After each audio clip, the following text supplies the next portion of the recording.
Hello friends, my name is Krunali Koli from grade 10th Real Academy, Embark branch. Today I am going to present a science model on hydraulic traffic reduced system. As you can see, a road and the two footpaths, but these footpaths are not ordinary, they are hydraulic. Just imagine a situation in front of us is a traffic is jammed due to road accident, and further the ambulance is coming from here but not getting way from anywhere to go further.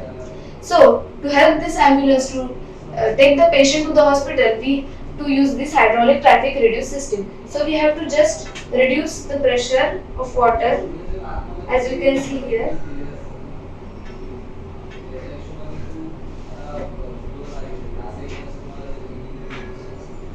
Now the footpath is in the line of road and the ambulance can easily go from here and the life of the patient can be saved. This system can also be used in other situations, like sometimes students miss their exams, interviews, flights. So this system helps them to reach their destination on time. As our necessity is over, we can rearrange this footpath at the regular condition.